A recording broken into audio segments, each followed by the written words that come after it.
Hello everyone, welcome to exponential academy. मैं जूही मित्तल और आज हम स्टार्ट करने जा रहे हैं क्लास 12th का new topic application of derivatives. इससे प्रीवियस हम पढ़ चुके हैं डेरिवेटिव्स के बारे में कि डेरिवेटिव्स होते क्या हैं और कैसे हम उसे फाइंड करते हैं। आज हम सीखेंगे उसका एप्लीकेशन कि हमें उसको कहाँ पर अप्लाई कर सकते हैं। अभी तक सभी बच्चों के मन में ये क्वेश्चन आते रहता है कि ये डेरिवेटिव्स तो हमने फाइंड कर लिए, लेकिन क्यों फाइंड कर रहे हैं हम ये डेरिवेटिव्स। तो उसी का एप्लीकेशन सीखेंगे कि ये डेरिवेटिव्स का यूज़ कहाँ कहाँ पर है, वही सीखने वाले हैं हम। और बहुत ही इंटरेस्टिंग और मोस्ट इम्पॉर्टेंट टॉपिक है एप्लीकेशन ऑफ डेरिवेटिव्स। तो करते हैं स्टार्ट। तो सबसे पहला यूज़ है एप्लीकेशन ऑफ डेरिवेटिव्स में rate of change of quantities. Rate of change of quantities.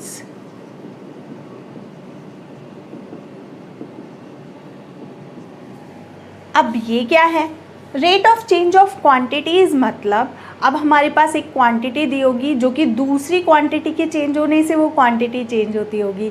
For example, circle का एरिया हम सबको पता है, एरिया ऑफ सर्कल जो कि होता है पाई आर स्क्वायर। यानी कि एरिया ऑफ सर्कल किस पे डिपेंड किया? A is equals to pi r square depends upon r. Radius अगर छोटी होगी तो एरिया भी छोटा होगा, और रेडियस जैसे जैसे बढ़ती चली जाएगी एरिया भी उसी के अकॉर्डिंग बढ़ता हुआ चला जाएगा। तो हम इसी को बोल रहे रेट ऑफ चेंज। मतलब कि जैसे जैसे रेडियस में चेंज होता है एरिया में क्या चेंज होगा, और उसको हम किससे डिनोट करते हैं? डी ए ओवर डी आर से। मतलब change is in area with respect to radius. मतलब एरिया जैसे जैसे चेंज होगा, कैसे कैसे चेंज होगा? जैसे जैसे रेडियस चेंज होगी। तो area is a dependent variable, dependent variable, and r is independent.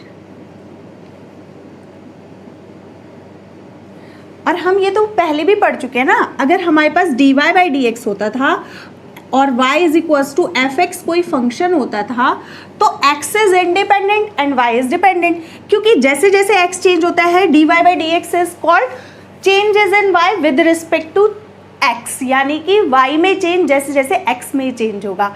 और हम पढ़ चुके हैं dy बाई डी एक्स के बारे में। सिमिलरली अब हमने देखा rate of change of quantities. मतलब इस क्वांटिटी यानी कि रेडियस के चेंज होने से एरिया पे क्या फ़र्क पड़ेगा, तो that is called rate of change of quantities. ऐसी बहुत सारी क्वांटिटीज़, वॉल्यूम अलग अलग हम पढ़ चुके हैं, कोन, सिलेंडर, ऐसी बहुत सारी चीज़ें आएंगी जो कि हम पहले पढ़ चुके हैं।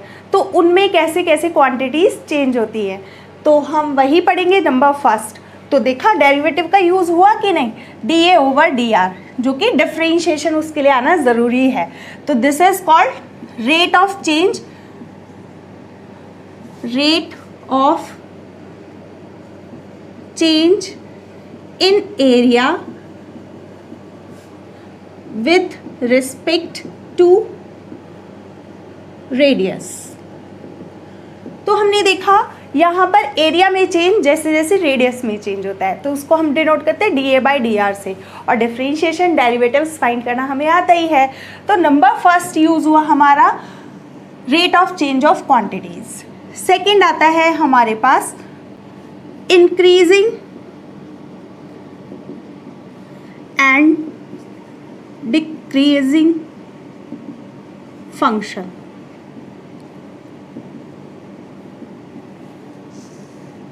Increasing and decreasing function. Suppose कोई फंक्शन है y is equals to f x. इसी टाइप से हमें कोई फंक्शन मिलता है तो हम देखेंगे कि x के बढ़ने से क्या y भी बढ़ रहा है। अगर ऐसा हो रहा है, if x increases imply y is also increasing.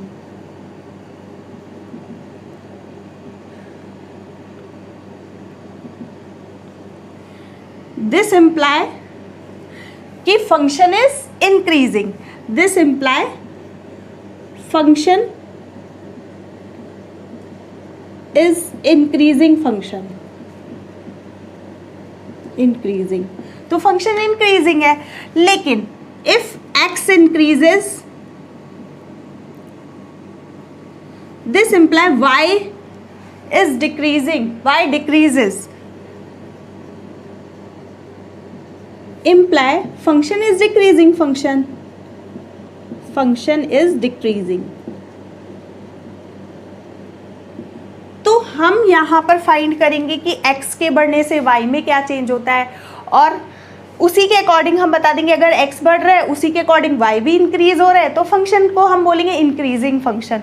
तो इसमें भी हमारा किसका यूज़ होने वाला है, डेरिवेटिव्स का, जो कि हम एक्सरसाइज 6.2 में करेंगे। ये पहली वाली आती है एक्सरसाइज 6.1, ये होता है एक्सरसाइज 6.2 के लिए। तो ये हो जाता है सेकेंड। थर्ड आता है हमारे पास टेंजेंट एंड नॉर्मल फाइंड करने के लिए डेरिवेटिव का यूज़, टेंजेंट एंड नॉर्मल की इक्वेशन, टेंजेंट एंड नॉर्मल। अब टेंजेंट एंड नॉर्मल हम कैसे यूज़ करेंगे, अब हम तो पढ़ चुके हैं ना क्लास 11th में भी स्ट्रेट लाइन, जिसमें हमने टेंजेंट की इक्वेशन और नॉर्मल की इक्वेशन निकालनी सीखी थी। अब वहाँ पर हम स्लोप को m से डिनोट करते थे। क्लास 11th में हम पढ़ चुके हैं टेंजेंट निकालना, जिसमें हमने स्लोप को m से डिनोट किया। लेकिन हम पढ़ेंगे कि dy बाई डी एक्स, अब जो स्लोप है टेंजेंट नॉर्मल में वो बन जाता है dy by d x derivative. और कैसे बनता है ये तो हम तभी पढ़ेंगे, ये टॉपिक हो जाता है एक्सरसाइज 6.3 का। और अब हम टेंजेंट नॉर्मल की इक्वेशन निकालेंगे जबकि स्लोप नहीं दिया होगा यूजिंग डेरिवेटिव। तो डेरिवेटिव का यूज़ हो जाता है finding tangent and normal equation में। तो बहुत ही अच्छा टॉपिक है। फोर्थ आता है हमारे पास अप्रोक्सीमेशन।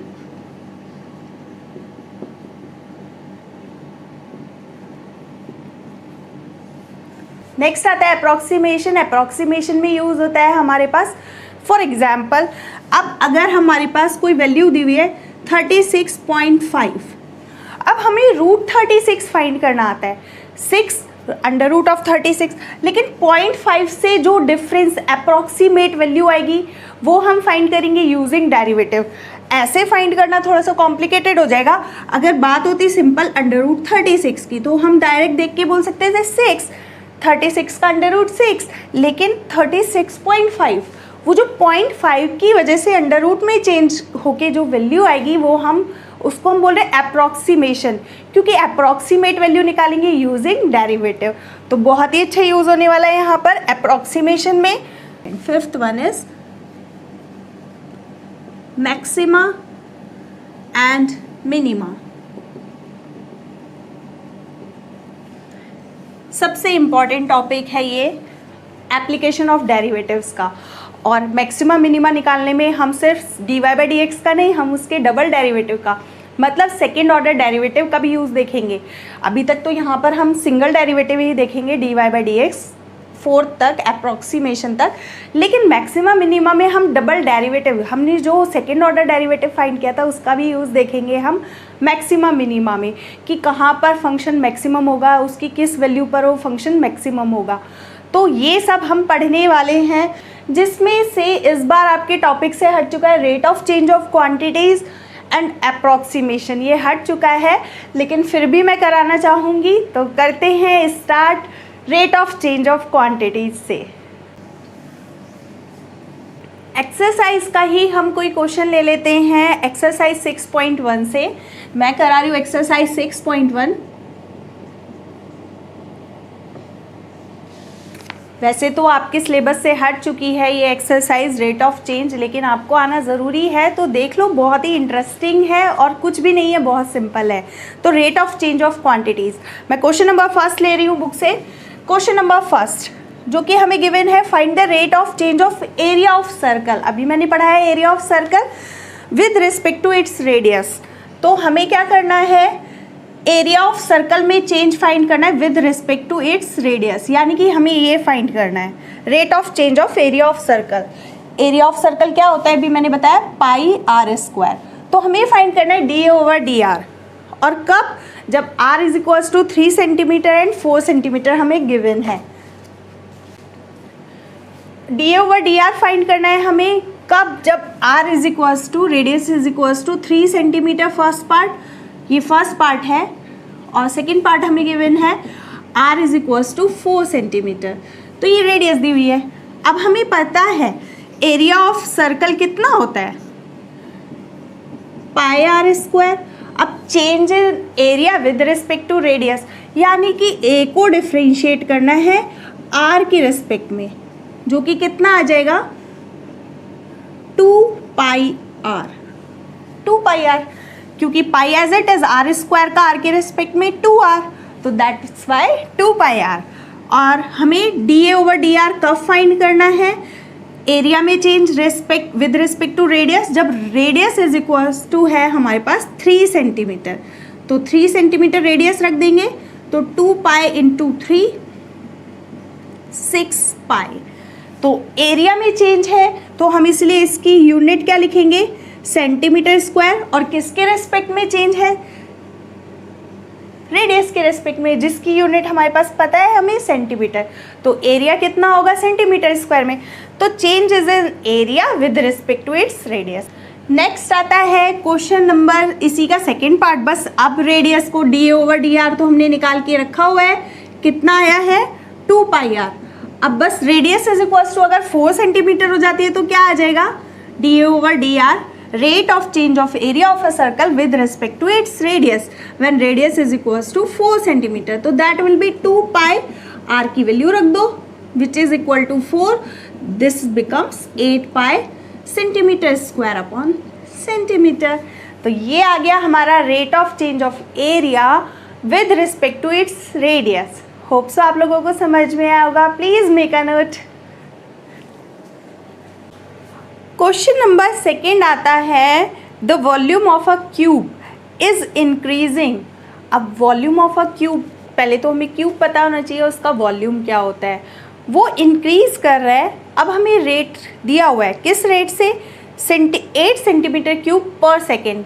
पर सेकेंड किसकी यूनिट होती है, टाइम की ना, तो अब हमें वॉल्यूम दिया हुआ है जो कि टाइम के अकॉर्डिंग चेंज हो रहा है। तो सबसे पहले जो गिवन है हम वो लिख लेते हैं। क्वेश्चन नंबर सेकेंड हमें क्या दिया हुआ है, volume of a cube x cube, तो v इज इक्वल्स टू कितना हमें पता है, वॉल्यूम ऑफ क्यूब इज, अगर मैं v से रिप्रेजेंट करूँ, v is equals to x cube, where x is a edge, where x is edge of a cube। हमें गिवन है, दिस इज गिवन, हमें क्या गिवन है, rate of change of volume with respect to time, ये हमें given है 8 centimetre cube per second. अब हमें बोल रहे हैं how fast is the surface area increasing. अब सरफेस एरिया, अब हमारे पास सबसे पहले तो क्यूब ही पता होना चाहिए ना कि कैसा होता है क्यूब।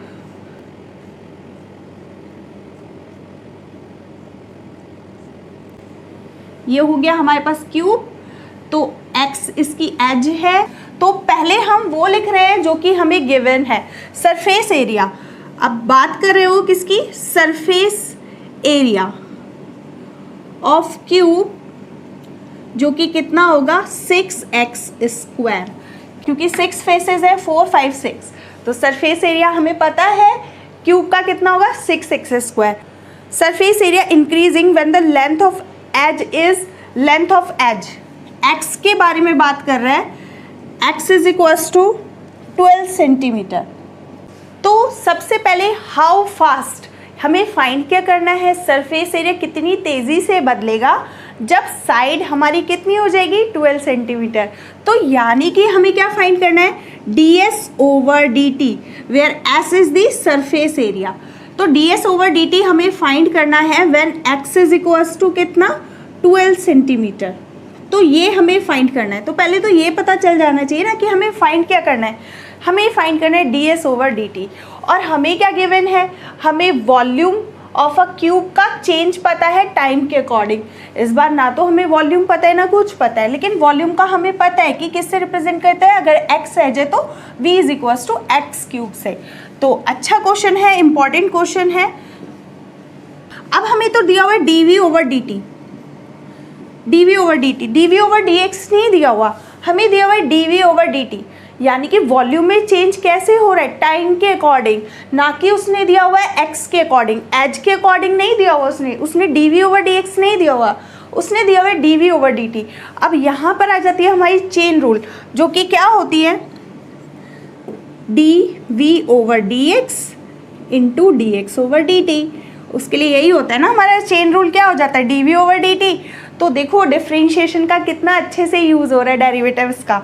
हमें तो ये गिवन है और हम v का डिफ्रेंशिएशन किसके रेस्पेक्ट में कर सकते हैं, x के रेस्पेक्ट में, लेकिन हमें तो t के रेस्पेक्ट में करना है, तो फिर उस x का भी किसके रेस्पेक्ट में होगा, t के रेस्पेक्ट में। ये हम पढ़ चुके हैं चेन रूल से। अब जो गिवन है वो रख दो, बाकी करते हैं सॉल्व। तो dv ओवर dt हमें गिवन है कितना, 8, और dv ओवर dx है, इसका डिफ्रेंशिएशन कर लेते हैं। dv ओवर dx हम करेंगे तो that will be 3x square into d x over d t हमें नहीं पता, तो यहाँ से फाइंड हो जाएगा d x over d t. This imply d x over d t is equals to कितना आ जाएगा, 8/3 एक्स स्क्वायर। तो ये आ गया हमारा d x over d t. Now we have to find d s over d t. S is equals to कितना, हमें पता है 6x स्क्वायर। सरफेस एरिया कितना होता है क्यूब का, 6x स्क्वायर, और हमें फाइंड करना है d s over d t. फिर से चेन रूल, क्योंकि s is a function of x ना, तो that will be d s over d x into d x over d t. अब हमारे पास d s over d t निकालना है, हमारे पास d s over d x यहाँ से निकल जाएगा और d x over d t की वैल्यू यूज हो जाएगी। तो d s over d T, D s over d x, इसका डिफ्रेंशिएशन एक्स के रेस्पेक्ट में करेंगे तो 6 एज इट इज और 2x, तो दैट विल बी 12x। इसका डिफ्रेंशिएशन x के रेस्पेक्ट में 6 into 2 12x into d x over d t की वैल्यू हम यहाँ से यूज़ करेंगे जो कि है 8/3 x स्क्वायर। तो ये हो गया, इसको सॉल्व कर लेते हैं और अच्छे से ये कैंसिल हो जाएगा, 4 3 4 12 32 अपॉन एक x कैंसिल हो जाएगा, तो ये आ गया हमारा d s over d T.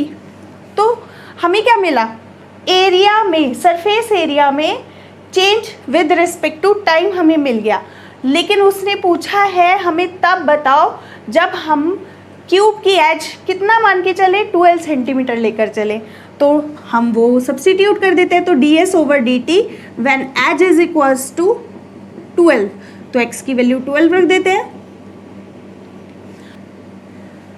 32/12, तो ये आ जाएगा 4 3 12, 4 से कट रहा है, और 8/3, और ये किस में होगा। अब सरफेस एरिया की यूनिट क्या है हमारी, देखो सब सेंटीमीटर में दिया हुआ है, तो that will be is in centimetre square, और टाइम के अकॉर्डिंग है और वो होगा पर सेकेंड। तो ये हो जाएगा हमारा 8/3 सेंटीमीटर स्क्वायर पर सेकेंड। तो ये आ गया हमारा change is in area with respect to time. Please make a note. Question number 3 आता है, the radius of a circle is increasing uniformly at the rate of 3 centimetre per second. अब per second के according दिया हुआ है, यानी कि time के अकॉर्डिंग दिया हुआ है। तो क्या गिवन है, the radius of a circle is increasing. तो सबसे पहले तो ये इंक्रीजिंग डिक्रीजिंग देखते हैं। अब अभी हमने इससे प्रीवियस जो क्वेश्चन किया था उसमें वॉल्यूम इंक्रीज कर रहा था, अगर वो डिक्रीज कर रहा होता तो हम d v over d t negative लेते।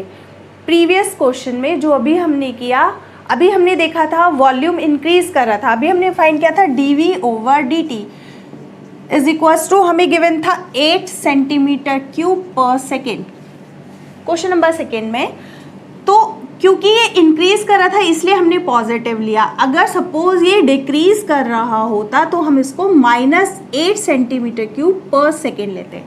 तो इंक्रीजिंग वर्ड है तो पॉजिटिव यूज होगा। तो सेम दिया हुआ है क्वेश्चन नंबर 3। क्वेश्चन नंबर 3 में है, the radius of a circle is increasing uniformly. अब कौन बढ़ रहा है, रेडियस बढ़ रही है सर्कल की यूनिफॉर्मली, और यानी कि हमें क्या गिवन है, D r over d T, क्योंकि टाइम के रेस्पेक्ट में दिया हुआ है हमें 3 सेंटीमीटर पर सेकेंड। ये हमें गिवन है question number 3। D r over d t हमें गिवन है। Find the rate at with the area of circle is increasing. तो एरिया ऑफ सर्कल के इंक्रीजिंग के लिए हमें फाइंड करना है व्हेन रेडियस इज 10 सेंटीमीटर। तो हमें फाइंड करना है एरिया जब टाइम के अकॉर्डिंग, ये हमें फाइंड करना है when radius is equals to 10 centimetre. तो हमें फाइंड करना है dA/dt when r is equals to 10 centimetre. तो कुछ भी नहीं है, सेम क्वेश्चन नंबर 2 की तरह। तो हमें पता है एरिया ऑफ सर्कल, सर्कल का एरिया दिया हुआ है तो इतना ही होता है ना। अब dA/dt फाइंड करना है, नॉट dA/dr। एरिया चेंज हो रहा है रेडियस के अकॉर्डिंग नहीं, हम टाइम के अकॉर्डिंग चल रहे हैं। तो we have to find dA/dt। dA/dt कितना आ जाएगा, हम लिख सकते हैं dA/dr, पहले वही चेन रूल, और dr/dt। तो ये टर्म, अब हमें dA/dt फाइंड करना है dA/dr। ए का डिफरेंशिएशन आर के रेस्पेक्ट में करेंगे, dA/dr पता है हमें, dr/dt पता है, तो dA/dt आ जाएगा ना। तो dA/dr कितना आएगा, पाई कांस्टेंट r स्क्वायर का 2r, तो दैट विल बी 2πr। ये आ गई इसकी वैल्यू r के रेस्पेक्ट में डिफरेंशिएट करके। और dr/dt हमें गिवन है, जो कि कितना गिवन है, 3 सेंटीमीटर पर सेकेंड। तो ये आ जाएगा 6πr dA/dt। अब dA/dt तो आ गया, उसने पूछा जब r is equals to 10 centimetre है तब बताओ कि एरिया में टाइम के रेस्पेक्ट में क्या चेंज हुआ। तो हमें फाइंड करना है dA/dt when r is equals to 10। तो 10 रखेंगे यहाँ पर, 6π इंटू 10 जो कि हो जाएगा 60π। अब एरिया है, एरिया को चेंज करने हैं टाइम के अकॉर्डिंग, और टर्म दी हुई थी हमें सेंटीमीटर की फॉर्म में, तो that will become centimetre square पर second. That will be the answer, क्योंकि हमारी एरिया की यूनिट सेंटीमीटर स्क्वायर हो जाएगी और टाइम के अकॉर्डिंग पर सेकेंड। तो ये हो जाता है क्वेश्चन नंबर 3। नेक्स्ट करते हैं question number 4। Next question number 4 जो कि गिवन है an edge of a variable cube. अब वेरिएबल क्यूब है मतलब वेरी करता रहता है, क्योंकि एज उसकी चेंज हो रही है। एज दिया हुआ है, an edge of a variable cube is increasing. अब जो एज है क्यूब की वो क्या कर रही है, इंक्रीज हो रही है। किस रेट से, 3 सेंटीमीटर पर सेकेंड। मतलब क्वेश्चन नंबर 4 में हमें गिवन है, अगर एज है x तो dx/dt। टाइम के रेस्पेक्ट में हमें गिवन है 3 सेंटीमीटर पर सेकेंड। यानी कि जो हमारा क्यूब है, अभी मैंने बताया क्यूब की एज चेंज हो रही है, यानी कि इंक्रीज हो रही है, डिक्रीज नहीं हो रही, तो इसीलिए पॉजिटिव लिया। अब इंक्रीज हो रही है टाइम के अकॉर्डिंग, जो कि है रेट ऑफ चेंज, ये हमें गिवन है 3 सेंटीमीटर पर सेकेंड। और हमें फाइंड करना है, find the how fast is the volume of the cube increasing.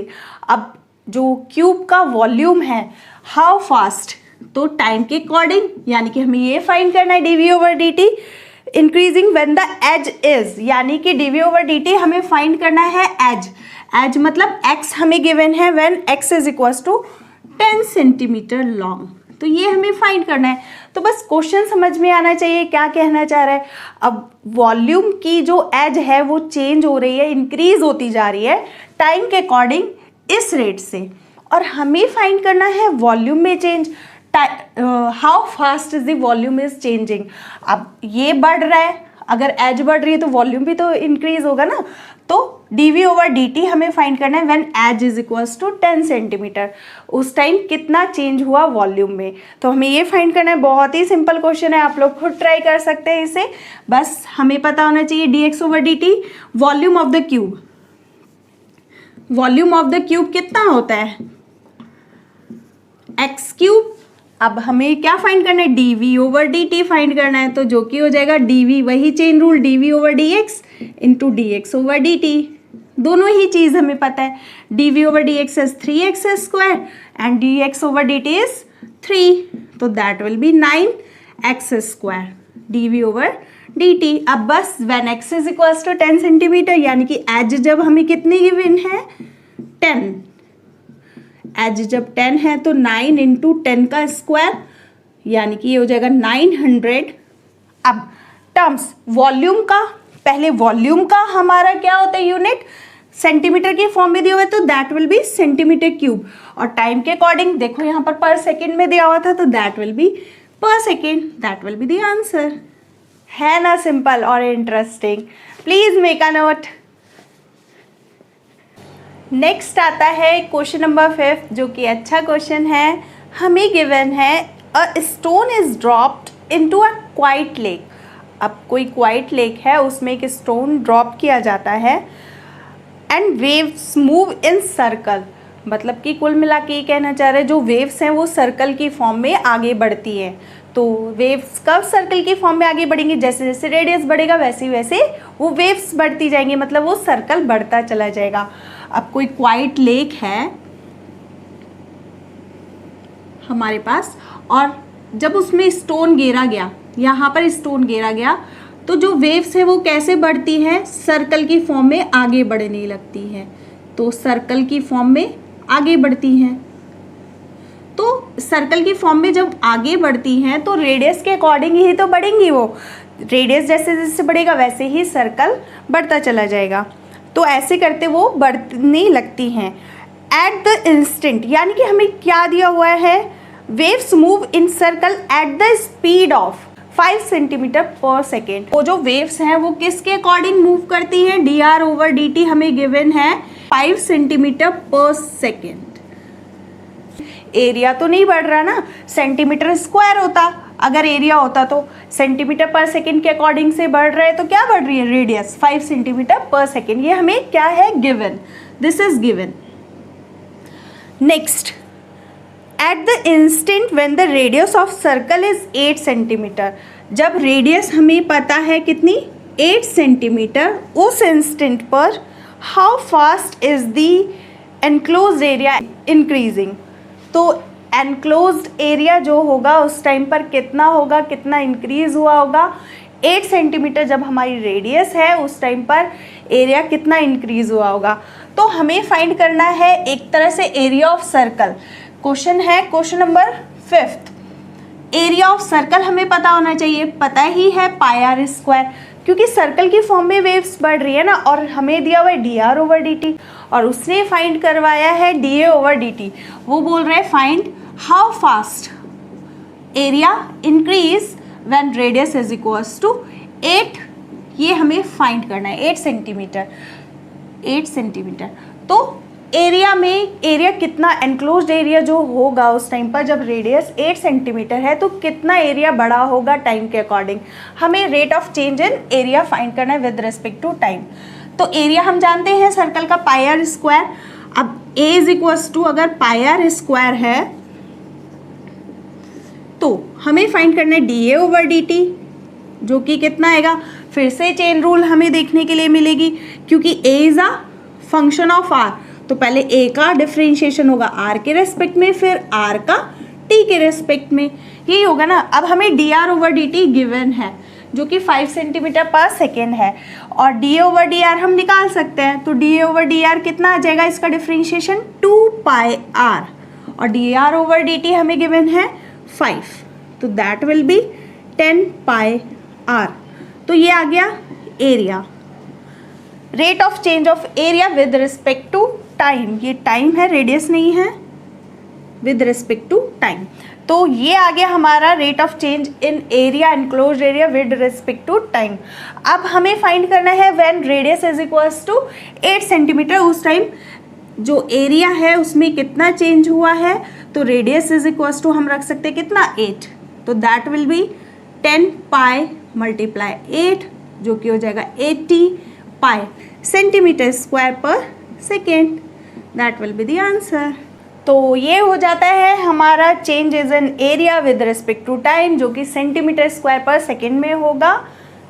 Hope so आप लोगों को अच्छे से समझ में आ रहा होगा। Please make a note. Next आता है क्वेश्चन नंबर 6, जो कि गिवन है the radius of a circle is increasing. अब सर्कल की ही रेडियस है जो कि इंक्रीज कर रही है, किस रेट से, 0.7 सेंटीमीटर पर सेकेंड। तो पता चल रहा है ना क्या गिवन है, dr/dt सर्कल का रेडियस है। तो क्वेश्चन नंबर है 6, हमें गिवन है dr/dt कितना, 0.7 सेंटीमीटर पर सेकेंड, ये हमें गिवन है। अब हमें फाइंड करना है what is the rate of increase of its circumference. अब सर्कल है, उसकी सरकमफ्रेंस कितना इंक्रीज करेगी, किस रेट से इंक्रीज करेगी। सपोज सरकमफ्रेंस को हम c से डिनोट कर रहे हैं, तो हमें फाइंड करना है dc/dt, हमें ये फाइंड करना है। तो है ना कितना सिंपल, डी सी ओवर डी टी। सर्कमफ्रेंस बस हमें पता होना चाहिए सर्कल का सर्कमफ्रेंस कितना होता है। अगर रेडियस आर है तो circumference is equals to 2 pi r, यही होता है ना। तो सबसे पहले हमें सर्कमफ्रेंस पता होनी चाहिए, C is equals to we know 2 pi r. तो we have to find d C over d t, जो कि आ जाएगा वही चेन रूल, डी सी ओवर डी आर, क्योंकि C is a function of r और आर का टी के रेस्पेक्ट में जो कि हमें गिवन है।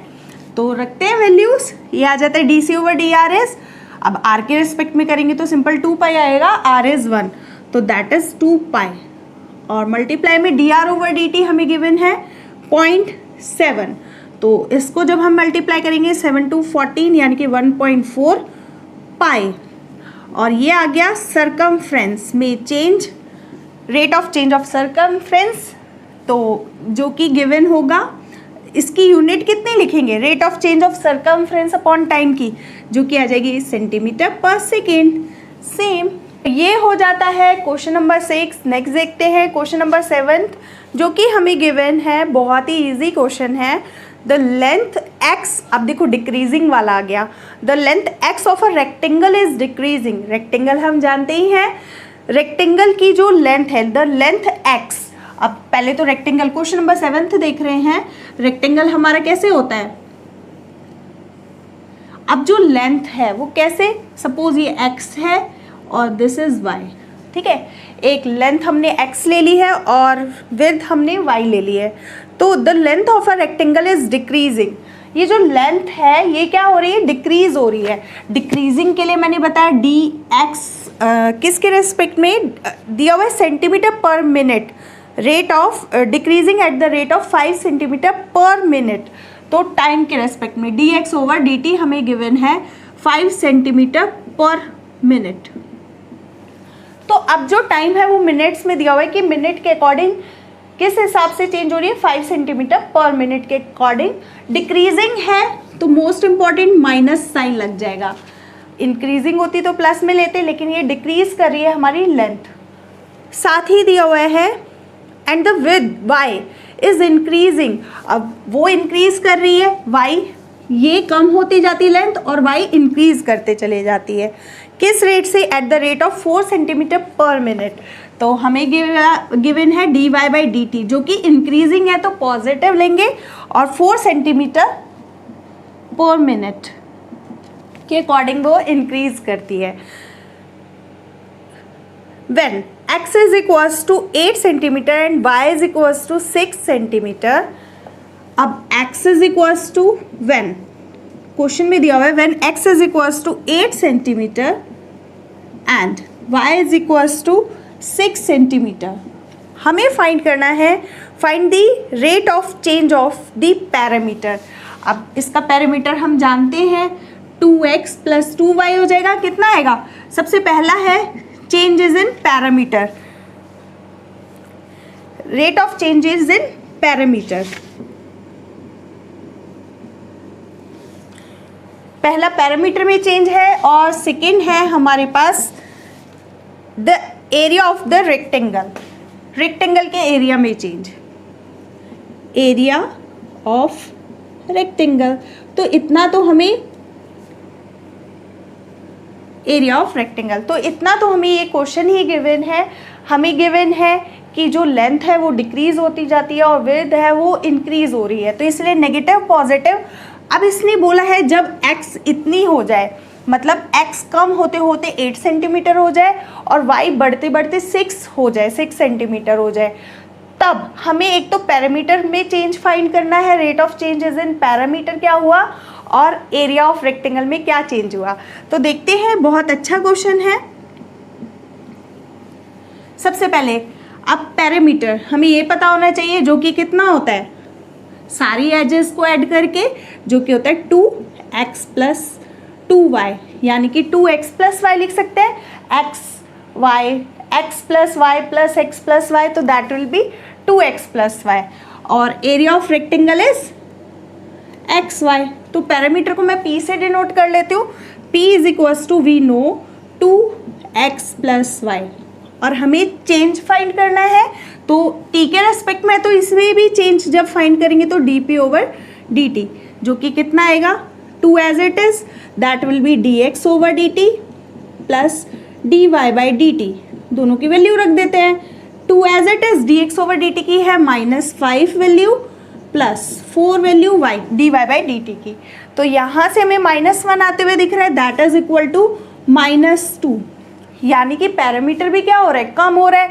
किस रेट से, -2 सेंटीमीटर पर मिनट, क्योंकि अब हमें मिनट में दिया हुआ है यूनिट, टाइम की यूनिट मिनट में दी हुई है, तो उसी के अकॉर्डिंग ये हो जाएगा -2 सेंटीमीटर पर मिनट, जिससे हमें पता चला पैरामीटर भी क्या कर रहा है, डिक्रीज कर रहा है इस रेट से। नेक्स्ट, ये है फर्स्ट।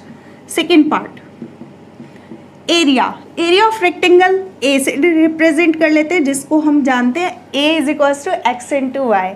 अब a इज इक्वल्स टू आ गया x इंटू वाई, और हमें फाइंड करना है dA/dt, तो इन दोनों में क्या लग जाएगा, डिफ्रेंशिएशन। देखो इन दो फंक्शन है, दोनों ही वेरिएबल है, उनमें लग जाएगा प्रोडक्ट रूल, तो x एज इट इज पहले dy/dt plus y as it is dx/dt, value रखते हैं। x as it is, dy/dt की वैल्यू है 4, तो that will become 4x, then plus y as it is, dx/dt की value -5, तो हम लिख सकते हैं -5y। तो ये आ गया एरिया में चेंज टाइम के अकॉर्डिंग, लेकिन हमें ये गिवन है when x is equals to, अब देखो इसमें यूज़ नहीं हुआ था क्योंकि x और y नहीं आ रहे थे हमारे, तो हमारा डायरेक्ट आ गया था changes in parameter, rate of changes in parameter, लेकिन हमारे पास एरिया में चेंज में x भी है y भी है, तो अब हमारा यूज़ होगा when x is equals to given है, y is equals to given है, तो dA/dt when x is equals to कितना 8 and y is equals to 6, तो that will be equal to कितना आ जाएगा, तो जो कि आ जाएगा कितना, dA/dt अभी हमने फाइंड किया 4x - 5y, तो 4x की वैल्यू कितनी रखेंगे 8 माइनस 5, y की वैल्यू कितनी रखेंगे 6, तो सॉल्व हो क्या आ जाता है 32 माइनस 30, तो जो क्या है 2 सेंटीमीटर स्क्वायर पर मिनट।